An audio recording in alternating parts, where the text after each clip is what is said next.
Vaheguru Ji Ka Khalsa, Vaheguru Ji Ki Fateh. Welcome to the segment of Coach Gurbani's a-sabad-a-day. The recitation is from Rag Gaudi and the composition is of Bhagat Kabir Ji. The recitation.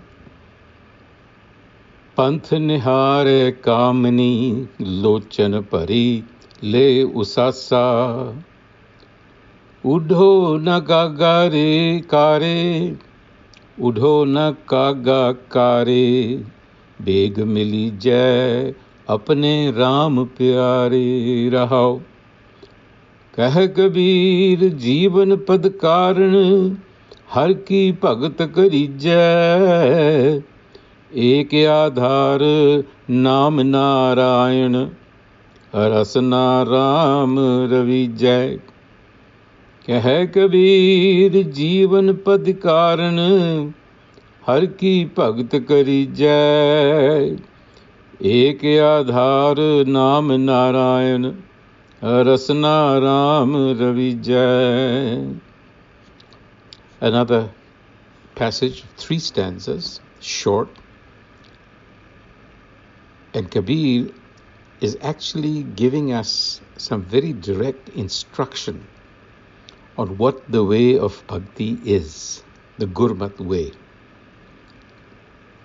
And it is the way of a lover, a divine lover. So he begins with the state of the lover that is awaiting or seeking out the beloved, the self. Panth Niharai. Niharai, to keep in mind, to keep your gaze fixed on a particular path.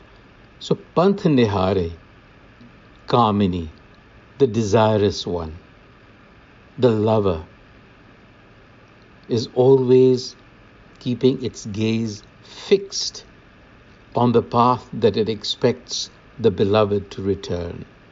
Not only that, Panth Niharai Kamani lochan pari, with eyes filled, lochan, eyes, pari, filled, with teary eyes, le usasa, and usasa is heavy breathing, sighing, sobbing.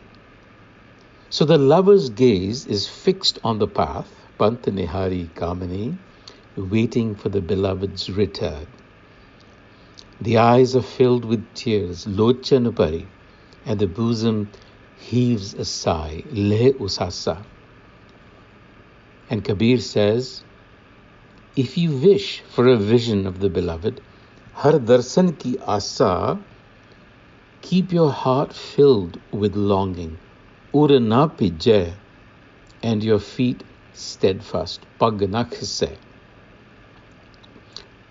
I skipped this line in my reading, so I'm going to read this first subsection again. Panth Niharai Kamani lochan pari le usasa ur na pijay pag na khise har darsan ki asa. So here you go. The qualities. You first have to have longing, desire for anything that you wish to accomplish. And then you have to be steadfast. Pag na khise. You can't turn your back to that goal.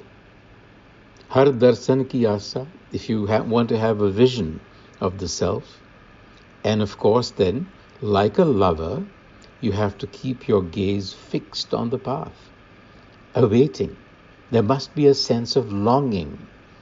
Because if there isn't, then there is no bhakti, there is no devotion. And the eyes must be filled with tears. These are mystical feelings. This is not logic. This is mystical. Udho na kaga kare, kind of a double entendre here. But it essentially says, why don't you take flight, you black crow? Or why aren't you flying? Beg mili jai, immediately find immediate union apne Ram pyare, with the Ram, the beloved Ram. So the crow here in Indian culture is symbolic of death and also symbolic of transformation. So death is a transformation. The black crow also denotes the ego mind.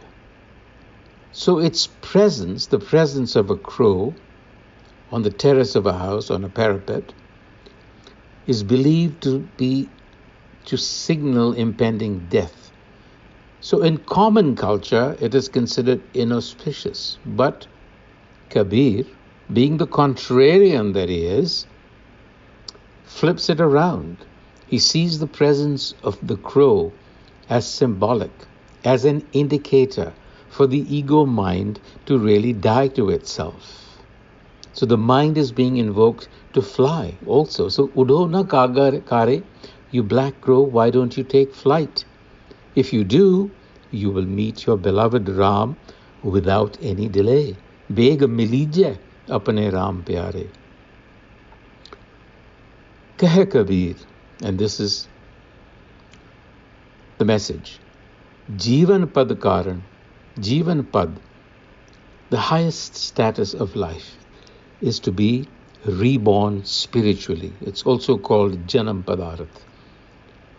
So, Jivan pad karan, if you wish or because you want Jivan Padvi, which is, you could call it immortality, you could call it transcendence, you could call it union with the self. Har ki bhagat karije. For that, har ki bhagat karije, be engaged in servitude and devotion to the self. Bhakti. Ek adhar naam Narayan, rasana Ram ravije. Here is the method as well. There is only one support, and that is Naam, self-knowledge. And there's only one way, which is to cry out aloud, Rasana Ram Ravije.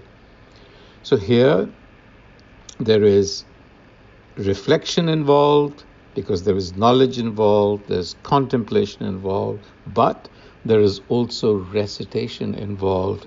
Rasana Ram Ravije. There is a calling out aloud to the Ram involved. Thoughts to ponder. On that note, Waheguru Ji Ka Khalsa, Waheguru Ji Ki Fateh.